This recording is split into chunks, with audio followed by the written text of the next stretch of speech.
Buenas tardes para todos. Reciban un cordial saludo de su docente de lengua castellana, Óscar Andrés Benavides. A continuación les haré una breve explicación sobre la guía a desarrollar esta semana, es decir, para los días 31 de agosto, 1, 2, 3 y 4 de septiembre. El tema que vamos a ver es el de las partes de la oración. Recordemos que la oración es un conjunto de palabras con sentido, orden y claridad que expresan una idea o pensamiento lógico. Las oraciones por lo general tienen unas partes básicas que son el sujeto y el predicado. El sujeto es la persona o agente que desarrolla una acción. El predicado es la acción desarrollada por este sujeto. Por ejemplo, la ciudad está muy poblada. La ciudad es el sujeto de la oración y está muy poblada es el predicado. Es decir, el sujeto siempre será el sustantivo y sus complementos y el predicado siempre iniciará con el verbo y sus complementos. Por eso entonces se dice que el núcleo del sujeto por lo general es el sustantivo y el núcleo del predicado por lo general es el verbo. En este cuadro pues se va a explicar lo que es la definición, el reconocimiento, el núcleo del sujeto. Y recuerden que cuando hay un solo sujeto, un solo sustantivo, decimos que hay un sujeto simple, pero cuando hay dos en la oración, hablamos de sujeto compuesto.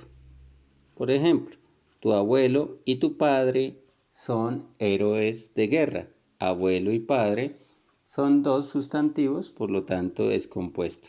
Lo mismo ocurre con el verbo. Cuando hay un solo verbo, hablamos de predicados simples, pero cuando hay dos verbos, caso por ejemplo de la oración, el niño come y habla al tiempo. Comer y hablar son dos verbos presentes en una oración, hablamos de predicado compuesto. Para la actividad a desarrollar, pues vamos a hacer un análisis de las oraciones que se presentan, 5 oraciones en total. En la primera, pues vamos a separar con una línea vertical el sujeto del predicado. Entonces encontramos, por ejemplo, en la oración A del primer punto, las mariposas amarillas son hermosas. Vamos a buscar el sujeto, mariposas amarillas. Entonces, cuando termina la palabra amarillas, hasta ahí va el sujeto, que para el caso se compone de un artículo, las, un sustantivo, mariposas, y un adjetivo, amarillas. Hasta ahí va el sujeto. El predicado parte del verbo son, que es el mismo verbo ser. Son hermosas. Entonces, desde la palabra son inicia el predicado hasta hermosas. Vamos a hacerlo entonces con las oraciones restantes. En el segundo punto, pues vamos a subrayar cuál es el núcleo del sujeto. Camila y Luis son muy buenos amigos. Entonces ahí encontramos que los núcleos del sujeto, por ejemplo, es Camila y Luis. La cordillera central está muy corta, ahí lo tendremos que analizar, ahí se ve que hay uno solo. En el tercer punto vamos a subrayar en las oraciones el núcleo del predicado, es decir, el verbo. Recuerden, Jaime nunca hace las tareas. Jaime es el sujeto, nunca es un adverbio, hace. Hacer es el verbo, tareas es un sustantivo. Entonces, hace será aquí el núcleo del predicado, igual con las siguientes.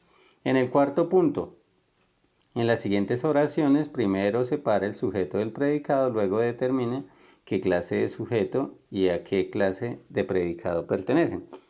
Ella cantó y declamó muy bien. Si vemos, hay dos verbos, entonces hay un predicado compuesto. Cuando hay dos sujetos, pues hablamos entonces de sujeto compuesto. Hay unas que tienen sujeto simple y otras que tienen predicado simple. Ya en el último punto, pues vamos a hacer el análisis completo, es decir, vamos a separar el sujeto del predicado. En primer lugar, después vamos a señalar cuál es el núcleo del sujeto. Luego, cuál es el núcleo del predicado. Y por último, vamos a escribir qué clase de sujeto es, si es simple o compuesto. y qué clase de predicado es. Igualmente, simple o compuesto. Recuerden, con buena letra, buena presentación, buena ortografía. Hay algunos que lo hacen aquí dentro de la guía. La verdad, cuando la letra es muy pequeña no se entiende lo que escriben o la actividad no queda muy bien hecha. Les recomiendo que la hagan en el cuaderno. Espero se estén cuidando.